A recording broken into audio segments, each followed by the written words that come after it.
वाहिगुरु जी का खालसा वाहिगुरु जी की फतेह। Punjabi audio book YouTube channel सुन रहे सारे ਸਰੋਤਿਆਂ ਨੂੰ मेरे ਸੁਤੰਤਰ कौर ਵੱਲੋਂ प्यार भरी सत श्री अकाल। ਅੱਜ ਅਸੀਂ ਬਲਿਓ चिराग किताब ਦਾ 7ਵਾਂ भाग पढ़न जा रहे हाँ। पन्ना नंबर 117। द्वारका तो सुल्तानपुर। रणकच्छ। द्वारका तो 10 को रामड़े पिंड विच लोकां नूं शरीर ते दाग लगाउंदा देख उपदेश कीता कि शरीर नूं अजिहे कष्ट देने ठीक नहीं। ठेकेदार 4 पैसे लैके शंख चक्कर गदा पदमा दे चिन्ह धातू दे बने होए अग विच लाल करके जिवें पशु नूं दागीदा है शरीर ते दाग दिंदे हन।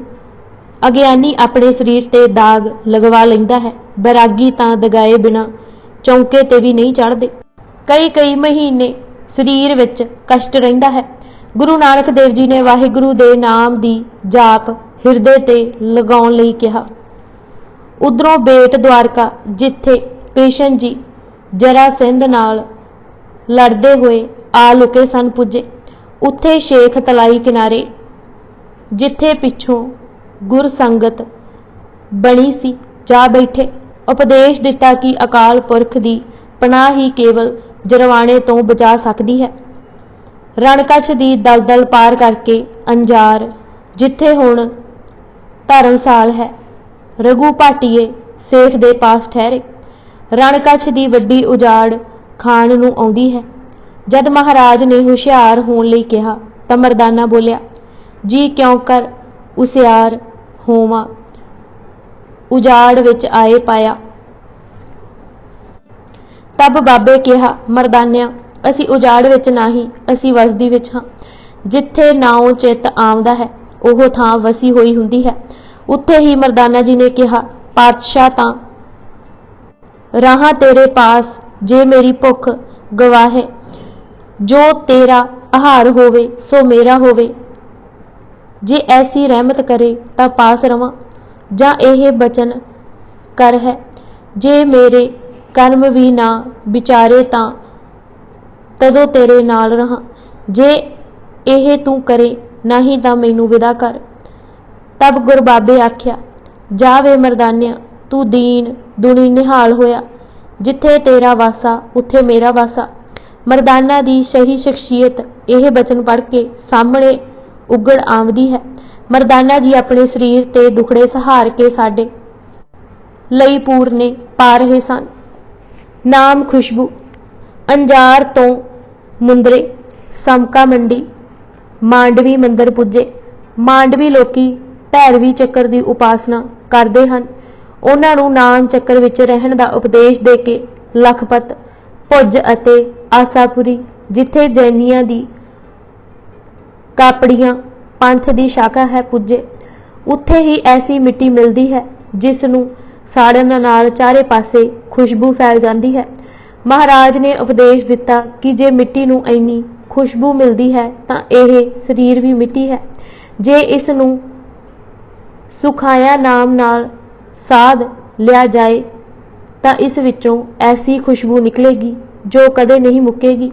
उत्थों भीम उडियार पुजे। भीम उडियार नूं गुजरात दा गया करके जाणिया ते पूजिया जाता है। गुरु नानक देव जी उत्थे भी एको नाम आधार दा उपदेश दिता। महाराज ने अपना टिकाणा नारायण सरोवर किनारे कीता सी। उत्थे हुण उन्हां दी याद विच गुरुद्वारा है। मेहरबान जी ने लिखिया है, आगे क्यों उद्यान की धरती देखते देखते दूर दूर जाए पड़े। जहाँ जहाँ उजाड़ बालू रेत थल वसदी कहाँ ही ना पाइए। जे पाइए त्यों पैंडा दूर दूर वसदी जाए पहुँचना कठिन। पैंडे मह ठगवाड़े बहुत मारन हारे। जे को उन्हां चोरां ते बांचीए तां पैंडे माहे प्यासा ही मर जाए। बाबे क्यों ना भुख ना प्यास सी। तब ऊहा मारू देश के थल में एक नगर था, ऊहा ही आए निकलिया। नाथ द्वारा। भीम उडियार तो आबू जैनिया दे मंदिर विच जाके नाम बिना को कुछ नाही। गुर पूरे पूरी मतकीन दा उपदेश दिता। आबू तो उदयपुर अते प्रसिद्ध तीर्थ नाथ द्वार पुजे। जन्म साखियां विच लिखिया है, तब राजपूतां की धरती एक नगर मह आए बसे। नाथ द्वारा मंदिर गोकल दे गसाई कृष्ण जी दा है। इत्थे कृष्ण जी दी एक मूर्ति है जिस ने गोवर्धन चुक्या होया है। 6 रुतां दे मेवे ते बस्तर भोज पहरन हित ठाकुर नूं वखरे वखरे लगाए जांदे हन। जिन्ना धन दौलत उस मंदिर विच है, शायद ही किसी मंदिर जां धर्म स्थान ते होवे। अन्नी शरधा है। उत्थों दा महंत गुसाई रतन जड़त गहने सुंदर कपड़े अतर फलेल धारण करके जान बुझ के गुरु जी कोलों लंघिया तां मरदाना जी ने कहा कि यह किन्ने हंकार विच है। गुरु नानक देव जी ने उसे समय शब्द दी चोट मारदे कहा, वधिया वधिया कपड़े पहनने अते पहन के दूजियां नूं विखलाउण दा की फायदा। परमात्मा दे चरनां विच जुड़न तो बिना सुख होर किधरे भी नहीं मिलदा। क्या पहराओ क्या उड दिखाओ, बिन जगदीश कहाँ सुख पावो रहाओ। जे अतर अते चंदन अपने शरीर ते ला लिया जावे, रेशम अते रेशमी कपड़े पहन के हंडाए जाण, पर जे परमात्मा दा नां नहीं तां दुख ही दुख है। चौआ चंदन अक चढ़ावो, पाट पटंबर पहर हंडावो, बिन हर नाम कहाँ सुख पावो। जद महंत दे कन्नां विच यह आवाज़ पई तां ओह गुरु चरनां ते आ ढठा। उसने पूछया कि सेवा केड़ी उत्तम है, तां गुरु जी ने कहा, जित सेवा परमेश्वर जी पाई है साई रूड़ी सेवा है। जिंदगी दी कमाई दा राज निमरता विच है, हंकार विच ठेडे ही ठेडे हन। मैं उलगी हम छोरू थारे, ज्यों ही राखे त्यों रहा मुख नाम हमारे। दुख कलेश घाटा केवल मनमुख नूं है अते मनमुख भटकदा ही रहेगा। मनमुख तोटा नित है पर मह परमाए, मनमुख अंध ना चेतई क्यों दर्शन पाए। उथों चितौड़ जो मेवाड़ दी राजधानी सी पुजे। चितौड़ ही 24 तीर्थंकरां तो सब तो पहले तीर्थंकर दा थंम है। आप जी ने एको जप एको सलाह दी धुनी लगाई, उथों फिर अजमेर पुजे। महान कोश दे लिखारी अनुसार अजमेर चौहान वंश दे राजा अजय पाल ने सन 135 ईस्वी विच वसाया सी। इत्थे ही हुण प्रसिद्ध पीर ख्वाजा मुईनुद्दीन चिश्ती, जिस दा जन्म सन 1142 विच मध्य एशिया विच होया सी, दा मकबरा है। उन्हां दा देहांत सन 1235 विच होया सी। पीर दी खानका ते मकबरे नूं ख्वाजा साहिब दी दरगाह आखदे हन।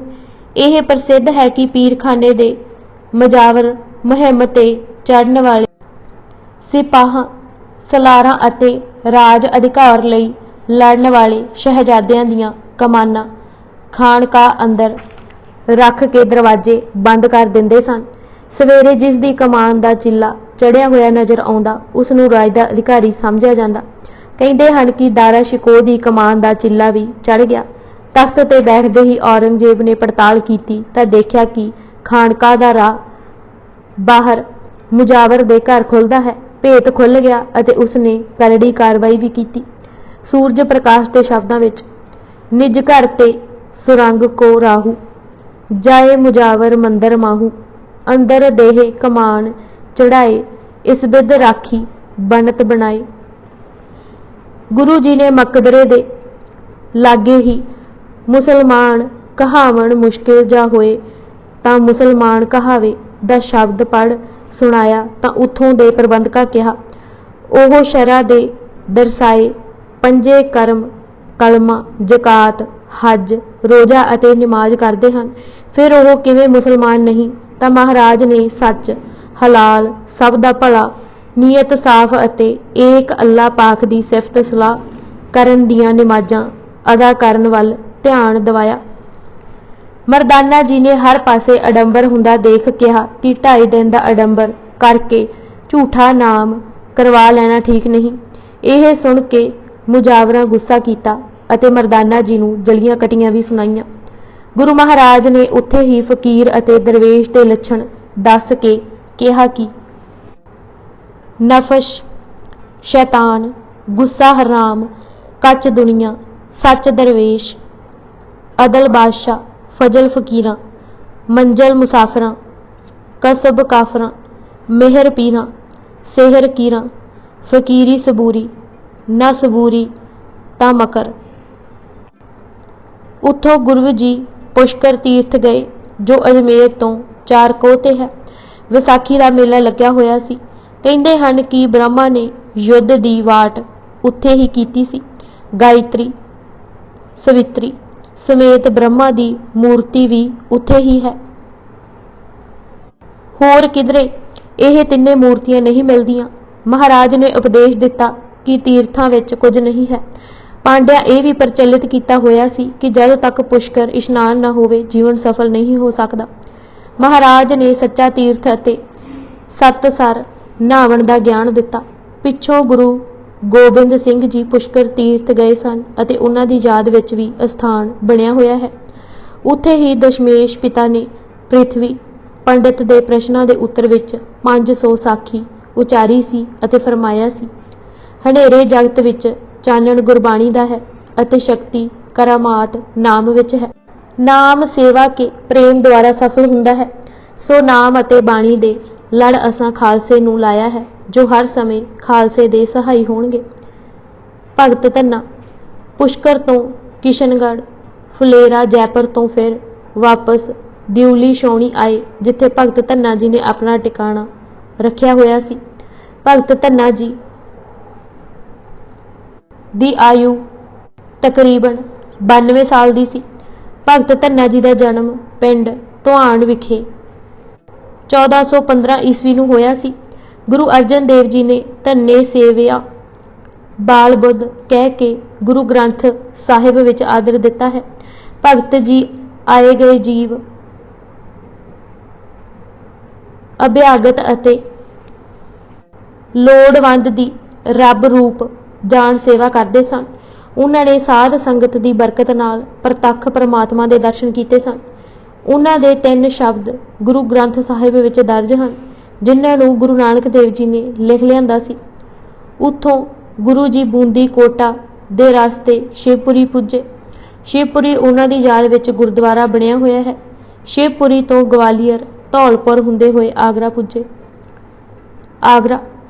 ਆਗਰੇ ਵਿਖੇ ਮਾਈ ਜੱਸੀ ਨਾਂ ਦੀ ਇੱਕ ਔਰਤ ਰਾਮ ਦੀ ਮੂਰਤੀ ਬਣਾ ਕੇ ਪੂਜਾ ਵਿੱਚ ਮਸਤ ਸੀ। ਇਸ ਦੀ ਪੂਜਾ ਦੀ ਸ਼ੋਭਾ ਚਾਰੇ ਪਾਸੇ ਫੈਲੀ ਹੋਈ ਸੀ। ਕਈ ਮਤਾਂਤਰਾਂ ਦੇ ਲੋਕੀ ਉਸ ਦੀ ਸ਼ੋਭਾ ਸੁਣ ਆਉਂਦੇ ਪਰ ਮਾਈ ਜੱਸੀ ਦੀ ਭਟਕਣਾ ਮੁੱਕੀ ਨਹੀਂ ਸੀ। ਉਹ ਉਸ ਸ਼ਾਂਤੀ ਦੀ ਭਾਲ ਵਿੱਚ ਸੀ ਜਿਸ ਨੂੰ ਅਨੰਤ ਖੁਸ਼ੀ ਕਹਿੰਦੇ ਸਨ। ਗੁਰੂ ਨਾਨਕ ਦੇਵ ਜੀ ਉਸ ਦੇ ਘਰ ਪੁੱਜੇ ਅਤੇ ਇਆਨੜੀਏ ਮਾਨੜਾ ਕਾਏ ਕਰੇਹ ਆਪਣਨੇ ਘਰ ਹਰ ਰੰਗੋ ਕੀ ਨਾ ਮਾਣੇ ਹੈ ਸਾ ਨੇੜੇ ਧਨ ਕਮਲੀਏ ਬਾਹਰ ਕਿਆ ਢੂੰਡੇ ਦਾ ਸ਼ਬਦ ਉਚਾਰਿਆ। ਸ਼ਬਦ ਸੁਣਦੇ ਸਾਰ ਹੀ ਉਹ ਗੁਰੂ ਚਰਨਾਂ ਤੇ ਆ ਡੱਠੀ। ਗੁਰੂ ਜੀ ਨੇ ਉਸ ਨੂੰ ਸੰਬੋਧਨ ਕਰਦੇ ਹੋਏ ਕਿਹਾ, ਵਾਹਿਗੁਰੂ ਅੰਦਰ ਹੈ, ਸਾਡੇ ਨੇੜੇ ਤੋਂ ਨੇੜੇ ਹੈ। ਇਹ ਗੱਲ ਕਿਸੇ ਵੇਲੇ ਭੁੱਲ ਨਹੀਂ ਪਾਉਣੀ। ਯਾਦ ਰੱਖਣਾ ਮਨ ਦਾ ਇੱਕ ਕਰਮ ਸੁਭਾਅ ਆਰੇ ਲੱਗਾ ਰਹਿਣਾ ਹੈ। ਜੇ ਮਨ ਸੰਸਾਰਿਕ ਫੁਰਨਿਆਂ ਵਿੱਚ ਜਾਵੇ ਤਾਂ ਰਸਨਾ ਨਾਲ ਜਪਿਆ ਮੋੜਾ ਖਾਏਗਾ। ਰਸਨਾ ਹੀ ਮਨ ਨੂੰ ਆਪਣੇ ਘਰ ਹਿਰਦੇ ਵੱਲ ਮੋੜ ਲਿਆਏਗੀ। ਇਸ ਤਰ੍ਹਾਂ ਸੇਧ ਮਿਲ ਜਾਏਗੀ। ਨਿਸ਼ਚੇ ਦੇ ਘਰ ਪੁੱਜ ਜਾਵਾਂਗੇ। ਉਹ ਹੈ ਦਾ ਨਿਸ਼ਾਨਾ ਹੋ ਜਾਏਗਾ ਅਤੇ ਹੈ ਪਕਾਉਣੀ ਜ਼ਰੂਰ ਹੈ। ਦੁੱਖ ਸਾਰਾ ਵਿਸਰਨ ਵਿੱਚ ਹੈ। ਜਦ ਚੇਤਾ ਆ ਗਿਆ ਤਾਂ ਸੁੱਖ ਅਤੇ ਸ਼ਾਂਤੀ। ਮਾਈ ਜੱਸੀ ਇਹ ਬਚਨ ਅਤੇ ਫਿਰ ਆਖਾਂ ਜੀਵਾਂ ਵਿਸਰੇ ਮਰ ਜਾਉ ਦਾ ਸ਼ਬਦ ਸੁਣ ਕੇ ਸੁਖ ਰੂਪ ਹੋ ਗਈ। ਉੱਥੋਂ ਹੀ ਗੁਰੂ ਨਾਨਕ ਦੇਵ ਜੀ ਨੇ ਸਾਧ ਸੰਗਤ ਦੀ ਨੀਂਹ ਰੱਖੀ। ਗੁਰੂ ਅਸਥਾਨ ਪੁਸਤਕ ਵਿੱਚ ਲਿਖਿਆ ਹੈ, ਗੁਰੂ ਨਾਨਕ ਦੇਵ ਜੀ ਆਗਰੇ ਆਏ। ਮਾਈ ਜੱਸੀ ਨੂੰ ਆਨੜੀਏ ਮਾਨੜਾ ਕਾਇ ਕਰੇ ਦੇ ਸ਼ਬਦ ਦੁਆਰਾ ਉਪਦੇਸ਼ ਦੇ ਕੇ ਉਸ ਤੋਂ ਮੂਰਤੀ ਪੂਜਾ ਅਤੇ ਬੁੱਤ ਪ੍ਰਸਤੀ ਛੁਡਵਾਈ। ਬਾਬੇ ਦੀ ਕੁੱਲ ਪੂੰਜੀ। ਪੁਰਾਤਨ ਜਨਮ ਵਿਸਾਖੀ ਦੇ ਸ਼ਬਦਾਂ ਵਿੱਚ ਤਬ ਦੱਖਣ ਕੀ ਧਰਤੀ ਤੇ ਗੁਰੂ ਬਾਬਾ ਨਾਨਕ ਜੀ ਉੱਤਰ ਕੀ ਧਰਤੀ ਕਿਉਂ ਰਮੇ। 5 ਬਰਸ ਦੱਖਣ ਕੀ ਧਰਤੀ ਖੇਲੇ ਮਥਰਾ ਜਮਨਾ ਆਦਿ ਉਤਰੇ। ਇਸ ਹਿਸਾਬ ਨਾਲ ਆਪ ਜੀ ਨੂੰ 8 ਵਰੇ ਲੱਗੇ। ਪਹਿਲੀ ਉਦਾਸੀ ਵਿੱਚ ਮਿਹਰਬਾਨ ਦੇ ਕਥਨ ਅਨੁਸਾਰ ਜਗਨਨਾਥ ਤੱਕ 3 ਸਾਲ ਅਤੇ ਉੱਥੋਂ ਵਾਪਸੀ ਵਿੱਚ 5 ਸਾਲ। ਇਸ ਹਿਸਾਬ ਨਾਲ ਕੁੱਲ 8 ਸਾਲ ਲੱਗੇ। ਜਦ ਮਥੁਰਾ ਪੁੱਜੇ ਸਨ 1515 ਸੀ। ਬਾਬੇ ਪਾਸ ਉਸ ਸਮੇਂ ਕਿੰਨੀ ਪੂੰਜੀ ਸੀ ਉਸ ਦਾ ਵਰਣਨ ਸਾਖੀਕਾਰ ਕੀਤਾ ਹੈ। ਸਾਖੀਕਾਰਾਂ ਨੇ ਲਿਖਿਆ ਹੈ, ਬਾਬਾ ਨਾਨਕ ਇਕੱਲਾ ਅਤੇ ਏਕ ਮਰਦਾਨਾ ਸਾਥ ਤੇੜ ਚਾਦਰ ਉੱਪਰ ਵੀ ਚਾਦਰ ਸਿਰ ਅੰਗੂਛਾ ਭਾਵ ਹੱਥ ਪੂੰਝਣ ਲਈ। ਬਾਬਾ ਜੀ ਦੇ ਦਰਸ਼ਨ ਪਾ ਕੇ ਜੋ ਸ਼ਬਦ ਲੋਕਾਂ ਅਤੇ ਸਾਧੂਆਂ ਨੇ ਕਹੇ ਉਹ ਉਹਨਾਂ ਦੀ ਅਜ਼ਮਤ ਦ੍ਰਿੜਾਉਂਦੇ ਹਨ। ਇੱਕ ਦੂਜੇ ਨੂੰ ਕਹਿ ਰਿਹਾ ਸੀ, ਏਕ ਤਉ ਸ਼ਰਧਾ ਪੂਰੀ ਹੋਏ जी बाबा नानक सुनीता था सो अपनी अखी देखा और कुछ परमेश्वर की बात पूछनी है सो अज सब पूछ लवांगा धन हमारे भाग जो दर्शन हुआ। मथुरा अते बृंदावन प्रसिद्ध तीर्थ हैं। बृंदा का अर्थ तुलसी है अते बृंदावन तुलसी का जंगल। उत्थे ही कृष्ण जी का जन्म होया मिथ्या जाता है। मथुरा 3 लोक ते निहारी करके भी प्रसिद्ध सी पर मथुरा विच ही सब तो वध पाप अते पखंड होण लग पए। रोटियां कारण ताल पूरदी देख गुरु नानक देव जी ने धर्म नूं रोजी दा आहार बनाउण वालियां पखंडियां नूं खूब कोसिया। धर्म जीवन जांच दा नां है ना कि वपार दा। धर्म दे नां ते इन्नी ठगी ठौरी अते पखंड हुंदा देख मरदाना जी कोलों ना रहा गया अते ओह कह ही उठे, महाराज इत्थों दे लोक लुच्चे गवार चोर यार बहुते हैं। तीर्थां पर ऐसे तां नहीं होने चाहिए। उन्हां दी गल कोलों सुणदे एक पंडित ने जाके कहा कि सच्ची गल तां यह है कि कलयुग नूं होर थावां तो मार के नसा दिता गया है। उसने धर्म स्थानां ते पनाह लई है। महाराज ने उस दी ढुच्चर सुन के कहा कि अपनी कमजोरी नूं दूजे दे नां मड़ देना खूब हुशियारी है। कलयुग किथे है सोई चंद चढ़े से तारे सोई दिनेर तपत रहे सा धरती सो पौन चुलारे जुग जी खेले थाम कैसे जीवन तलब निवारे होवे परवाना कर है ध्याना कल लखन विचार रहाओ। खुद गाजी ही कलयुग है। धक्का करके भी सच्चे रहना कलयुग का लक्षण है। हे भले लोग, किसी ने कदे नहीं सुनिया कि कलयुग किसी खास देश आया होया है जां किसी तीर्थ ते जाके बैठ रहा है। जिथे कोई दान करता है उत्थे भी उसका टिकाणा नहीं सुनिया। किसी खास थां कलयुग महल उसार के नहीं बैठा। क्यों भुलेखा पाउंदे हो, महल उसार ना बैठा महाराज का कहना है। माड़ा आचरण विषयां दे अधीन होना प्रभु नाम वल्लों नफरत ही कलयुग के लक्षण हैं। गुलामी का जीवन जिउंदे टुरी जाना ही असल कलयुग है। उस पूजा का की अर्थ जिथे इज्जत रुलनी है। उस संजम का की लाभ जिस राही सचियार नहीं होना। उस भेख का की फायदा जिस राही उचाई नहीं छोही जानी। यह विचार सुन के पंडित कृष्ण लाल ने बाबे दे चरण चूमे। उस दी संतान हुण भी गुरुद्वारा विश्राम घाट विच प्रबंध करती है। साधुआं अते धर्म ढंडाऊआं ने पूछया कि वाहिगुरु किस सेवा घाल जुगत नाल मिलदा है। महाराज का उत्तर सी, सहज मिलिया जान उसनूं हठ तप जत भगत सियाणप पढ़न नाल नहीं पाया जाता। जिस ते ओह आपू किरपा करे उसनूं ही प्राप्त हुंदा है। सहज नाल ठाकुर जी का जस गावन नाल ओह प्राप्त हुंदा है। ज्यों ज्यों आत्म सहज दे रंग विच आवे त्यों त्यों ठाकुर जी का जस गावना। कोई भावे सुने कोई न सुने, आत्म का रंग परमेश्वर का जस गावना ही असल भगती है। गुलामी की प्रथा विरुद्ध ब्रजभूमि, गोवर्धन, गोकल आदि इलाके तो हुंदे होए रोहेलखंड पुजे। उत्थे आपू गुलाम बन के गुलामी की माड़ी प्रथा विरुद्ध आवाज़ उठाई। 2 घोड़े अपनी कीमत पवा के एक रोहेले हाकम पास विके करना वाहिगुरू दा ऐसा होया कि इलाके दे सारे खूहां दा जल मुक गया, सारे पासे शोर मच गया। गुरु नानक देव जी कहा कि यह उस जोर जबर कर्म दा फल है जो तुसीं मनुक्खां ते ढाउंदे हो। सारे गुलाम रिहा करवाए, बंदी पए लोकां नूं सुतंत्र करवाया अते नाम दान सच धर्म दृढ़ाया। धर्मशाल उसारन लई कहा अते हुक्म कीता कि आए गए दी सेवा करनी। आवे इहाँ जो सिख हमारा सेवा करनी तह हित धारा। दिल्ली, उथों दिल्ली पुजे। दिल्ली तैमूरपुर जिस नूं तिमारपुर कहिंदे हन आ टिके। उसे नूं हुण मजनू टिल्ला भी कहिंदे हन। दिल्ली विच उस समय इब्राहिम लोधी दा राज सी। इब्राहिम हुणे-हुणे तख्त ते बैठा सी।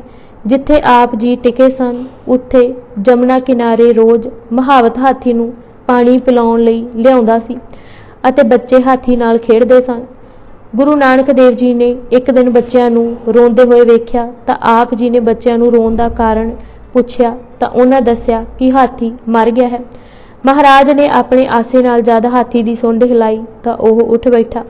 बादशाह नूं जद इस सारी वारता दा पता लगा तां ओह आप आया। उसदा पिता सिकंदर लोधी कबीर दा कौतक बनारस विखे वेख चुका सी। जद उसने तर्क कीती अते हाथी नूं मुड़ मारन लई कहा तां महाराज ने कहा, मारन जीवन वाला तां साहिब आप है, दुआए फकीर रहम अल्लाह है। मारे जिवाले सोई, नानक एकस बिन अवर न कोई। जद हाथी दी फिर मृत्यु हो गई तां बादशाह ने उस नूं फिर जिवालन लई कहा तां महाराज ने फरमाया, ये कोई खेल नहीं, अदल लोड़ीए। उस नूं समझाउंदे होए कहा, जिवें लोहा अग विच लाल होवे, पल लई भी हथ नहीं रख सकदे, पर कोई किन्ना भी लाल होवे पल भर रख सकींदा है।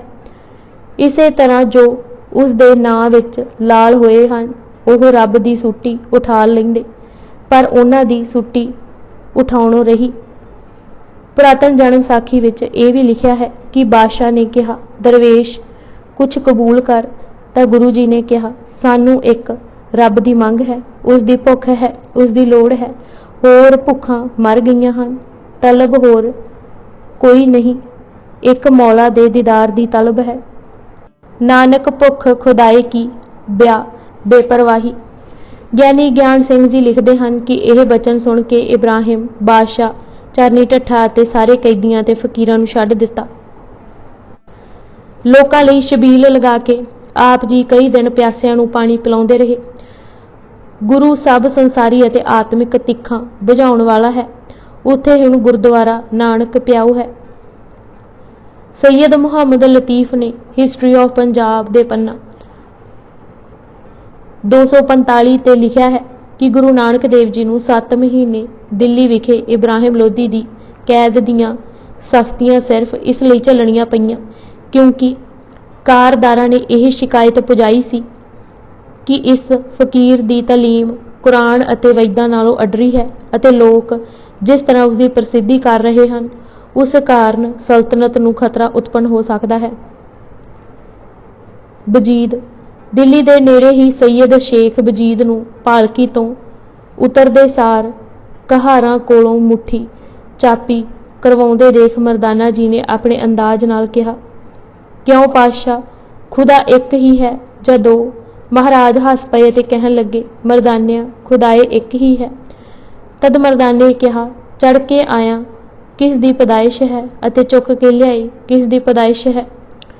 नाले तां यह चढ़ के आया है, नाले यह थक गया है, नाले ओह टुर के आए हैं, नाले ओह घुटदे हैं। महाराज ने उत्तर वजों कहा, यह तां तुरदा फिरदा ना मरे अते बैठड़ा मर जाए। दूजे रिद्धां दी व्यर्थता दसदे होए कहा, कि ਇਹ ਮਨੁੱਖ ਨੂੰ ਕਿਸੇ ਯੋਗ ਨਹੀਂ ਰਹਿਣ ਦਿੰਦੀਆਂ। ਪਹਿਲਾਂ ਰਿੱਧੀਆਂ ਸਿੱਧੀਆਂ ਲੈਣ ਲਈ ਤਪ ਕਰਦੇ ਥੱਕ ਗਏ, ਫਿਰ ਤਪਾਂ ਨੂੰ ਸੰਭਾਲਦੇ ਥੱਕ ਗਏ। ਦੋਵੇਂ ਪਾਸੇ ਹੀ ਥਕੇਵਾਂ ਹੈ। ਸੁੱਖ ਸਵਾਦ ਤਾਂ ਕਿਰਤ ਕਰਨ, ਨਾਮ ਜਪਣ ਅਤੇ ਵੰਡ ਛਕਣ ਵਿੱਚ ਹੈ। ਜਨਮ ਸਾਖੀ ਵਾਲੇ ਇਹ ਸ਼ਲੋਕ ਲਿਖਿਆ ਹੈ। ਪੂਰਬ ਜਨਮ ਕੇ ਤਪੀਏ, ਪਾਲੇ ਸਿਆਂ ਡੰਗ, ਤਬ ਕੇ ਥਕੇ ਨਾਨਕਾ, ਅਬੇ ਮੰਡਾਵਣ ਅੰਗ। ਝੁੱਗੀ ਸਾੜਨੀ। ਸੋਨੀਪਤ ਜਾਂਦੇ ਇੱਕ ਤਰਖਾਣ ਦੇ ਘਰ ਠਹਿਰੇ। ਘਰ ਜੋ ਰੁੱਖਾਂ ਮਿੱਸਾਂ ਪਾਸ ਸੀ, ਤਿਆਰ ਕਰਕੇ ਆਦਰ ਨਾਲ ਸੇਵਾ ਕੀਤੀ। ਗੁਰੂ ਪਿਤਾ ਦੇ ਮਨ ਵਿੱਚ ਪਤਾ ਨਹੀਂ ਕੀ ਆਇਆ। ਸਵੇਰੇ ਉੱਠਦੇ ਸਾਰ ਹੀ ਉਸ ਦੀ ਮੰਜੀ ਭਾਂਡੇ ਤੋੜ ਦਿੱਤੇ ਅਤੇ ਝੁੱਗੀ ਨੂੰ ਵੀ ਅੱਗ ਲਗਾ ਦਿੱਤੀ। ਉਸ ਹੱਥ ਜੋੜ ਪੁੱਛਿਆ, ਮਹਾਰਾਜ ਜੀ ਕੋਈ ਅਵੱਗਿਆ ਹੋਈ ਹੈ? ਆਪ ਸਭ ਤੋੜ ਭੰਨ ਕੇ ਸਾੜ ਰਹੇ ਹੋ। ਤਾਂ ਮਹਾਰਾਜ ਨੇ ਕਿਹਾ, ਨਹੀਂ, ਤੂੰ ਦਿਲ ਨਹੀਂ ਦੁਖਾਇਆ, ਇਸ ਅਣਸੁਖਾਵੀਂ ਵੰਡ ਨੇ ਦਿਲ ਦੁਖਾਇਆ ਹੈ। ਜਿਨ੍ਹਾਂ ਪਾਸ ਦੌਲਤ ਅਤੇ ਅੰਬਾਰ, ਉਹਨਾਂ ਦੇ ਦਿਲ ਸੌੜੇ ਹਨ, ਅਤੇ ਜਿਨ੍ਹਾਂ ਦੇ ਦਿਲ ਬਾਦਸ਼ਾਹ ਹੱਥ ਤੰਗ। ਆਪ ਜੀ ਨੇ ਉਸ ਨੂੰ ਨਵੀਂ ਝੁੱਗੀ ਉਸਾਰ ਕੇ ਨਵੇਂ ਵਸਤਰ ਪਲੰਘ ਲਿਆ ਦਿੱਤੇ। ਉਪਦੇਸ਼ ਦਿੰਦੇ ਕਿਹਾ, ਕਿਰਤ ਕਰਕੇ ਖਾਈ, ਨੇਕ ਕਮਾਈ ਕਰਕੇ ਪਰਉਪਕਾਰ ਹਿਤ ਜ਼ਰੂਰ ਦੇਵੀਂ। ਪੁਰਾਤਨ ਜਨਮ ਸਾਖੀ ਦੇ ਸ਼ਬਦਾਂ ਵਿੱਚ ਝੁੱਗੀ ਸਾੜੀ ਅਤੇ ਮਹਿਲ ਉਸਾਰੇ, ਮੰਜੀ ਤੋੜ ਕੇ ਉਸ ਨੂੰ ਪਲੰਘ ਦੇ ਸੁੱਖ ਦਿੱਤੇ। ਪਾਣੀਪਤ। ਦਿੱਲੀ ਤੋਂ ਗੁਰੂ ਨਾਨਕ ਦੇਵ ਜੀ ਸੋਨੀਪਤ ਅਤੇ ਉੱਥੋਂ ਪਾਣੀਪਤ ਪੁੱਜੇ। ਪਾਣੀਪਤ ਸ਼ੇਖ ਸ਼ਰਫ ਦੀ ਦਰਗਾਹ ਸੀ। ਸ਼ੇਖ ਸ਼ਰਫ ਦਾ ਅਸਲ ਨਾਂ ਅਬੂ ਅਲੀ ਕਲੰਦਰ ਸੀ, ਜੋ ਈਰਾਨ ਤੋਂ ਆ ਕੇ ਪਾਣੀਪਤ ਵਸਿਆ ਸੀ। ਉਹਨਾਂ ਦੇ ਜਾਨਸ਼ੀਨ ਨੂੰ ਵੀ ਸ਼ਰਫ ਕਹਿੰਦੇ ਸਨ।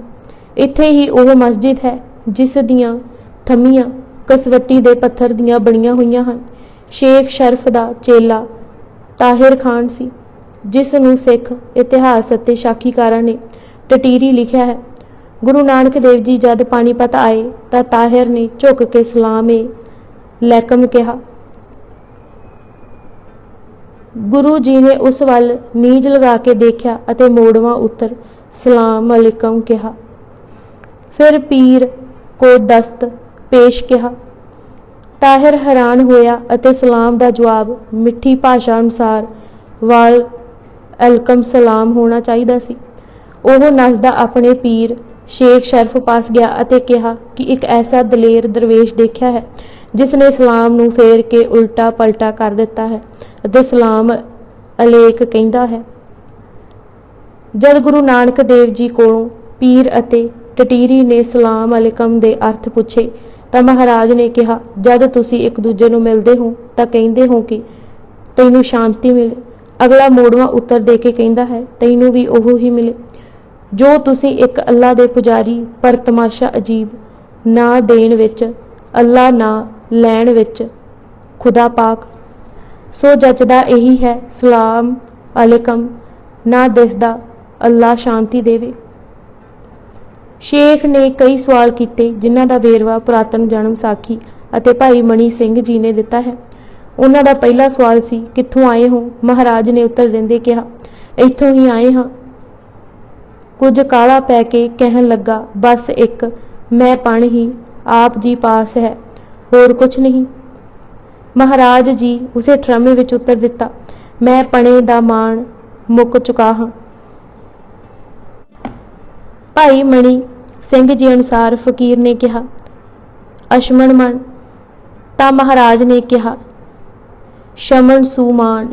ਫਿਰ ਉਸ ਪੁੱਛਿਆ ਕਿ ਤੁਸਾਂ ਤ੍ਰਿਸ਼ਨਾ ਕਿਵੇਂ ਮਾਰ ਲਈ? ਕਫਣੀ ਕਿਸ ਲਈ ਪਹਿਨੀ ਹੈ? ਤਾਂ ਇਹ ਕਿਸ ਮਜ਼ਹਬ ਦੀ ਲਖਾਇਕ ਹੈ? ਗੁਰੂ ਨਾਨਕ ਦੇਵ ਜੀ ਨੇ ਉੱਤਰ ਦਿੰਦੇ ਫਰਮਾਇਆ, ਗੁਰੂ ਮਤ ਨੂੰ ਮਨ ਵਿੱਚ ਦ੍ਰਿੜ ਕਰ ਧਾਰਨ ਕਰਨਾ ਫਕੀਰੀ ਦਾ ਅਸਲ ਭੇਖ ਹੈ। ਸ਼ਬਦ ਦੀ ਜੁਗਤ ਨਾਲ ਸੰਕਲਪ ਵਿਕਲਪ ਦੇ ਵਹਿੰਦੇ ਦਰਿਆ ਨੂੰ ਬਰੇਟਾ ਬਣਾ ਦੇਣਾ ਅਤੇ ਫਿਰ ਉਸ ਵਿੱਚ ਟਿਕ ਕੇ ਸਹਿਜ ਵਿੱਚ ਸੁਖੀ ਹੋ ਜਾਣਾ, ਹਰਖ ਸੋਗ ਨੂੰ ਖਾ ਜਾਣਾ ਹੈ। ਕਾਮ ਕ੍ਰੋਧ ਨੂੰ ਜਿੱਤ ਲੈਣਾ ਅਤੇ ਅੰਤਰ ਆਤਮੇ ਸੁੰਨ ਵਿੱਚ ਟਿਕ ਜਾਣਾ, ਇਹ ਹੈ ਕਫਣੀ ਦੀ ਜੁਗਤ। ਕਫਣੀ ਪਹਿਨ ਕੇ ਗੱਲ ਕਹਿਣ ਵਾਲੇ ਦੀ ਗੱਲ ਸੁਣੀ ਜਾਂਦੀ ਹੈ, ਉਹ ਬੇਪਰਵਾਹ ਹੋ ਜਾਂਦਾ ਹੈ। ਪੀਰ ਦਾ ਅਗਲਾ ਸਵਾਲ ਸੀ ਕਿ ਪੈਰਾਂ ਥੱਲੇ ਕੀ ਰੱਖਣਾ ਚਾਹੀਦਾ ਹੈ ਕਿ ਕੋਈ ਸੰਸਾਰਿਕ ਰੋੜਾ ਅਤੇ ਕੰਡਾ ਨਾ ਚੁੱਭੇ। ਮਹਾਰਾਜ ਨੇ ਉੱਤਰ ਦਿੰਦਿਆਂ ਕਿਹਾ, ਕੁਝ ਨਹੀਂ, ਇਹ ਹਰ ਵੇਲੇ ਕੁਝ ਨਾ ਕੁਝ ਪਹਿਰੇ ਰੱਖਣ ਦੀ ਆਦਤ ਹੀ ਹੈ ਜੋ ਸੌਖਾ ਟੁਰਨ ਨਹੀਂ ਦਿੰਦੀ। ਪਕੜ ਛੱਡਣ ਨਾਲ ਮਨੁੱਖ ਹੌਲਾ ਫੁੱਲ ਹੋ ਭੱਜਦਾ ਹੈ। ਜਦ ਉਸਨੇ ਦਰਵੇਸ਼ ਦੇ ਅਰਥ ਪੁੱਛੇ ਤਾਂ ਮਹਾਰਾਜ ਨੇ ਪਹਿਲਾਂ ਅੱਖਰੀ ਅਰਥ ਸਮਝਾਉਂਦੇ ਹੋਏ ਕਿਹਾ ਕਿ ਦਰ ਦੇ ਅਰਥ ਦਰਵਾਜ਼ਾ, ਆਵੇਸ਼ ਦਾ ਭਾਵ ਲਟਕਿਆ। ਜੋ ਇੱਕ ਦੇ ਦਰ ਲਟਕਿਆ ਰਹਿੰਦਾ ਹੈ ਉਹ ਹੀ ਦਰਵੇਸ਼ ਹੈ। ਜੋ ਦਿਲੋਂ ਉਸ ਦੀਆਂ ਦਹਲੀਜ਼ਾਂ ਨਾਲ ਚਿੰਬੜ ਜਾਏ ਉਹ ਦਰਵੇਸ਼ ਹੋਵੇ ਅਤੇ ਉਸ ਦਾ ਹਰ ਬਚਨ ਜਗਤ ਨੂੰ ਤਾਰੇ। ਪੁਰਾਤਨ ਜਨਮ ਸਾਖੀ ਦੇ ਸ਼ਬਦਾਂ ਵਿੱਚ, ਜੀਵਤ ਮਰੇ ਜਗਤ ਫੁਨ ਸੋਵੇ, ਜਾਨਤ ਆਪ ਮੁਸਾਵੇ, ਸਫਨ ਸਫਾ ਹੋਏ ਮਿਲੇ, ਮਾਲਕ ਕਿਉਂ त्यों दरवेश कहावे।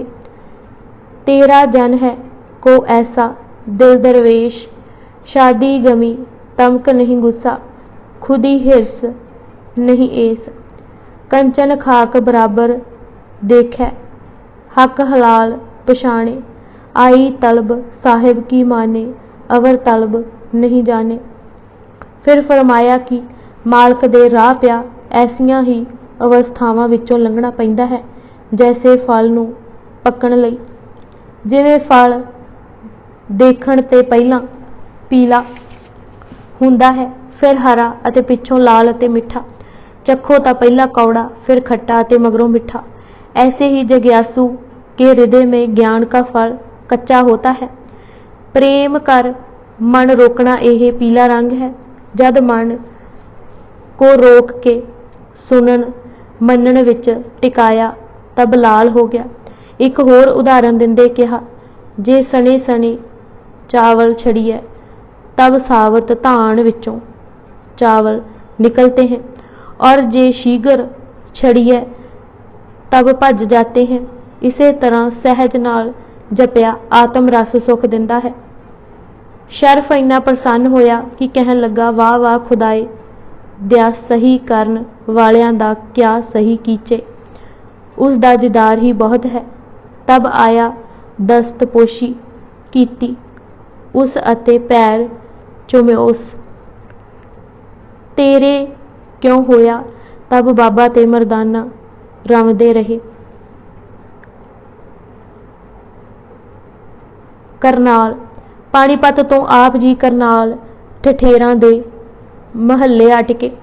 किसे अमीर बस्ती ना जाना भी उन्हां नीवियां नाल प्यार दर्शाउंदा सी। जां तां गुरु जी उजाड़ विच डेरे लगाउंदे सन, जां उत्थे जिथे पिंडों शहरों दुरकारे होए रहिंदे सन। जिस पिपल हेठां महाराज जी बैठे सन उत्थे हुण मंजी साहिब गुरुद्वारा है। इस गुरुद्वारे की किन्नी कु महत्ता है इसका ज्ञान इसे तो हो जाएगा कि चुंगी विचों 400 रुपए इसकी देखभाल लई सदियां बधी दिते जांदे रहे। कुरुक्षेत्र करनाल तो गुरु नानक देव जी कुरुक्षेत्र पुजे। उस दिन सूरज नूं ग्रहण लगा होया सी। मिथ्य मर्यादा अनुसार सूरज ग्रहण लगे कोई कामकार करना जां चुल्हे अग बालनी विवर्जित है। गुरु जी ने सिर्फ अग ही ना बाली सगों किसे शिकार दा भेंट चढ़ाया हिरन दा मांस रिझना रख दिता। सारे मेले रौला पै गया। लुकाई गुरु नानक देव जी वाल टुट पई। नानू नां दे पंडित ने चर्चा छेड़ दिती। पहला तां उसनूं यह ज्ञान कराया कि साडे ना काम करन नाल सूरज ते राहू केतू दे पंजे तो बच नहीं जाना। यह कुदरत दा नियम है कि जद चंद धरती अते सूरज विचकार आ जाते हैं तो सूरज ते परछावां पैंदा है। उस दे अटल नियम हैं। जद उसने मांस रिन्नण नूं धर्म दे उल्ट कहा तो महाराज ने मांस प्राणी मांस कतेबी चौहों जुग मांस कमाउणा। जज काज विआह सुहावे उत्थे मांस समाणा। मांस आहार तां जुगां तो तुरदा आया है। जग्गां विच बलियां शुभ कंमां विच अते खास करके विआहां ते इसे दा प्रयोग हुंदा रहा है। मांस खाण वाला कोई अपवित्र नहीं अते ना खाण वाला कोई पुन्नी नहीं।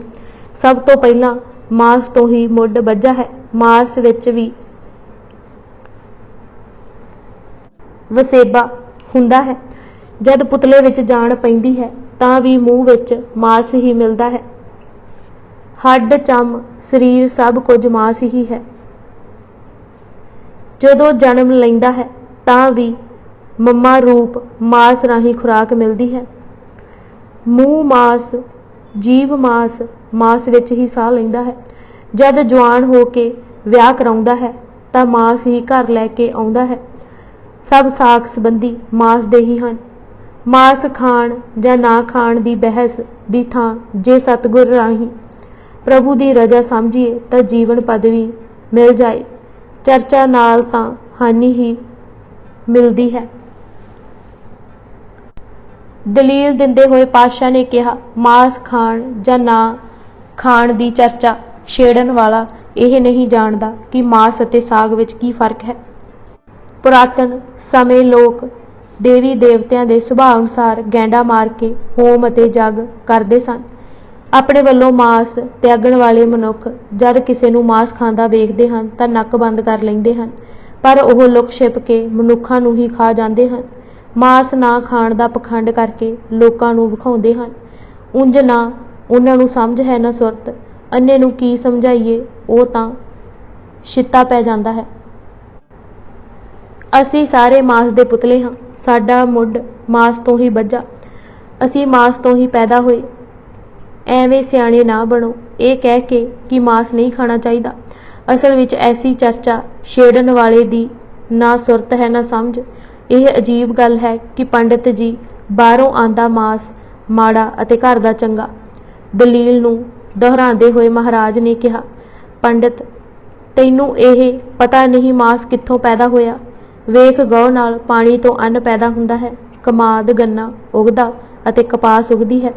ਪਾਣੀ ਤੋਂ ਸਾਰਾ ਸੰਸਾਰ ਪੈਦਾ ਹੁੰਦਾ ਹੈ। ਪਾਣੀ ਆਖਦਾ ਹੈ ਕਿ ਮੈਂ ਕਈ ਤਰੀਕਿਆਂ ਨਾਲ ਭਲਾਈ ਕਰਦਾ ਹਾਂ। ਵਿਚਾਰ ਦੀ ਗੱਲ ਹੈ ਕਿ ਪਦਾਰਥਾਂ ਦੇ ਚਸਕੇ ਛੱਡ ਕੇ ਤਿਆਗੀ ਬਣ ਜਾਏ। ਭਾਈ ਬੈਲੋ ਜੀ ਨੇ ਪ੍ਰਸੰਗ ਗੁਰੂ ਕਾ ਵਿੱਚ ਲਿਖਿਆ ਹੈ ਕਿ ਸਤਿਗੁਰ ਫੇਰ ਗਏ ਕੁਰਖੇਤਰ, ਮਾਸ ਪ੍ਰਥਾਏ ਕਰੇ ਪ੍ਰਸ਼ਨੋਤਰ। ਮਹਿਮਾ ਪ੍ਰਕਾਸ਼ ਨੇ ਸਾਖੀ ਨਾਨੂ ਪੰਡਿਤ ਨਾਲ ਦੇ ਸਿਰਲੇਖ ਹੇਠ ਲਿਖਿਆ ਹੈ ਕਿ ਜਦ ਪੰਡਿਤ ਨਾਨੂ ਹਿਰਨ ਦਾ ਮਾਸ ਰਿਝਦੇ ਅਤੇ ਫਿਰ ਗੁਰੂ ਨਾਨਕ ਦੇਵ ਜੀ ਨੂੰ ਭੋਗ ਲਗਾਉਂਦੇ ਦੇਖ ਵਿਵਹਾਰ ਤਿਸ ਮਨ ਭਏ ਖੰਡਿਤ ਕਿਹਾ, ਤੁਮ ਸਾਧ ਕਹਾਏ ਮਾਸ ਕਿਉਂ ਖਾਇਆ। ਤਾਂ ਸਹਿਜ ਭਾਏ ਸੰਤਨ ਮਿਲੇ ਤਹ ਭੋਗੇ ਸੁਖ ਮਾਣ, ਤੁਮ ਸਦਾ ਆਹਾਰੀ ਮਾਸ ਕੇ ਅਵਰ ਨਾ ਕਹੋ ਤਿਆਗ। ਮਾਸ ਸਾਂਗ ਜਾਨੋ ਨਹੀਂ ਪੜ ਵਿਦਿਆ ਭਏ ਅਜਾਗ। ਫਿਰ ਪਹਿਲਾ ਮਾਸ ਨਿਮਿਆ ਦਾ ਸ਼ਬਦ ਉਚਾਰਿਆ। ਸ਼ਬਦ ਸੁਣ ਕੇ ਨਾਨੂ ਨੇ ਕਿਹਾ, मैं ता कर्मों के बंधन में पड़ा था। तेरे वचन सुन के मेरे मन विखे वैराग उपजया है। पहोए कुरुक्षेत्र तो गुरु जी पहोए पुजे। पहोए यह गल पांड्या चलाई हुई सी कि तलाब विच एक इस्त्री दा कांटा गिर गया तां ओह जद इशनान करके बाहर निकली तां कांटा रब दे पईए जिन्ना बनिया होया सी। महाराज ने मुस्कुरा के कहा, भले लोको, जे पुण्य इन्नी जल्दी फलदा है तां पाप तां कई गुणा वध हो के अगे मिलदा होवेगा। उत्थे ही सारे पंडित अते विद्वान इकट्ठे हो के आए अते कहन लगे, नानक जी तू कल मह बड़ा महापुरुष है। लोग कहते हैं कि तैनू अगम अगाध की खबर है। परमेश्वर के अर्थ सानू खबर दियो कि जितने लोग इस परिथोदक राजा ਪ੍ਰਿਥੂ ਨੇ ਆਪਣੇ ਪਿਤਾ ਵੈਣ ਦੀ ਅੰਤਿਮ ਕਿਰਿਆ ਕੀਤੀ ਸੀ ਅਤੇ ਲੋੜਵੰਦਾਂ ਨੂੰ ਜਲ ਪਿਆਇਆ ਸੀ। ਜਿਸ ਖੂਹ ਤੋਂ ਪਾਣੀ ਪਿਆਇਆ ਸੀ ਉਸ ਨੂੰ ਪ੍ਰਿਥੋਦਕ ਕਹਿੰਦੇ ਹਨ। ਵਿੱਚ ਇਸ਼ਨਾਨ ਦਾ ਫਲ ਹੈ ਜਾਂ ਨਹੀਂ। ਗੁਰੂ ਨਾਨਕ ਜੀ ਨੇ ਫਰਮਾਇਆ, ਜਿਸ ਜਲ ਨਿਦੇ ਕਰਾਣ ਤੁਮ ਜਗ ਆਏ ਸੋ ਅੰਮ੍ਰਿਤ ਗੁਰ ਪਾਹੀ ਜਿਉ। ਮੁਕਤੀ ਦਾ ਰਾਹ ਗੋਬਿੰਦ ਦੀ ਸਿਫਤ ਸਲਾਹ ਹੈ। ਸਰਸਾ ਪੋਹੇ ਤੋਂ ਜੀਂਦ ਅਤੇ ਫਿਰ ਸਰਸਾ ਪੁੱਜੇ। ਉੱਥੋਂ ਭੱਟਾਂ ਦੀ ਵਹੀ ਵਿੱਚ ਐਸਾ ਲਿਖਿਆ ਮਿਲਦਾ ਹੈ ਕਿ ਸਰਸੇ ਗੁਰੂ ਨਾਨਕ ਦੇਵ ਜੀ 4 ਮਹੀਨੇ 11 ਦਿਨ ਰਹੇ। ਉਸ ਇਲਾਕੇ ਵਿੱਚ ਖਵਾਜਾ ਅਬਦੁਲ ਸ਼ਕੂਰ ਜੋ ਵੱਡਾ ਕਰਾਮਾਤੀ ਪ੍ਰਸਿੱਧ ਸੀ, ਲੋਕਾਂ ਕੋਲੋਂ ਨਜ਼ਰਾਂ ਆਦਿ ਲੈਂਦਾ ਰਹਿੰਦਾ ਸੀ। ਸਰਸੇ ਅਬਦੁਲ ਸ਼ਕੂਰ ਤੋਂ ਇਲਾਵਾ ਬਹਾਵਲ ਹੱਕ, ਸ਼ਹਿਵਾਹਜ, ਫਰੀਦੁੱਦੀਨ, ਜਲਾਲਦੀਨ ਅਤੇ ਜਤੀ ਮੱਲ ਵੀ ਉੱਘੇ ਫਕੀਰ ਅਤੇ ਸਾਧੂ ਰਹਿੰਦੇ ਸਨ। ਉੱਥੇ ਹੀ ਇਕੱਠੇ ਹੋ ਗੁਰੂ ਨਾਨਕ ਦੇਵ ਜੀ ਨਾਲ ਚਰਚਾ ਕਰਨ ਉੱਠ ਆਏ। ਜਦ ਉਹਨਾਂ ਚਲੀਹਾਂ ਕੱਟਣ ਲਈ ਕਿਹਾ ਤਾਂ ਗੁਰੂ ਜੀ ਨੇ ਨਾਮ ਦੀ ਹੀ ਵਡਿਆਈ ਦੱਸੀ। ਉਹ ਤਾਂ ਆਪਣਾ ਰੋਹਬ ਜਤਾਉਣ ਲਈ 1 ਘੜੀ ਪਾਣੀ ਦੀ ਅਤੇ 40 ਜੌਂ ਦੇ ਦਾਣੇ ਲੈ ਕੇ ਬੰਦ ਕਮਰਿਆਂ ਵਿੱਚ ਚਲੇ ਗਏ। ਮਹਾਰਾਜ ਉਸੇ ਤਰ੍ਹਾਂ ਸੰਗਤ ਵਿੱਚ ਜੁੜਦੇ, ਪਰ ਕੁਝ ਵੀ ਨਾ ਸੇਵਦੇ ਨਾ ਪੀਂਦੇ। 40 ਦਿਨਾਂ ਮਗਰੋਂ ਜਦ ਬਾਹਰ ਨਿਕਲੇ ਤਾਂ ਸਭ ਨਿਢਾਲ, ਪੀਲੇ ਅਤੇ ਕਮਜ਼ੋਰ ਸਨ, ਪਰ ਬਾਬੇ ਦੇ ਚਿਹਰੇ ਤੇ ਉਹ ਹੀ ਨੂਰ। ਸਰਸਾ ਵਿੱਚ ਬਣੀਆਂ ਹੋਈਆਂ ਕੋਠੜੀਆਂ ਉਹਨਾਂ ਦੇ ਮਾਣ ਟੁੱਟਣ ਦਾ ਪ੍ਰਮਾਣ ਹੁਣ ਤੱਕ ਦੇ ਰਹੀਆਂ ਹਨ। ਉੱਥੋਂ ਪਟਨੇਰ, ਵੱਡਾ ਤੀਰਥ, ਬਠਿੰਡਾ ਅਤੇ ਮਾਲਵਾ ਦੇਸ਼ ਵਿਚਰਦੇ ਹੋਏ ਧਰਮਕੋਟ ਤੋਂ ਹੋ ਕੇ ਸਤਲੁਜ ਪਾਰ ਕਰਕੇ ਸੁਲਤਾਨਪੁਰ ਆਏ। ਸੁਲਤਾਨਪੁਰ ਕੁਝ ਚਿਰ। ਇਸ ਤਰ੍ਹਾਂ ਪਹਿਲੀ ਉਦਾਸੀ ਵਿੱਚ ਗੁਰੂ ਨਾਨਕ ਦੇਵ ਜੀ ਨੂੰ ਤਕਰੀਬਨ 9 ਸਾਲ ਲੱਗੇ। ਇੱਕ ਅੰਦਾਜ਼ੇ ਮੁਤਾਬਕ ਉਹਨਾਂ ਇਸ ਉਦਾਸੀ ਵਿੱਚ 11,000 ਮੀਲ ਸਫ਼ਰ ਕੀਤਾ। ਭੈਣ ਨਾਨਕੀ ਨੂੰ ਮਿਲੇ।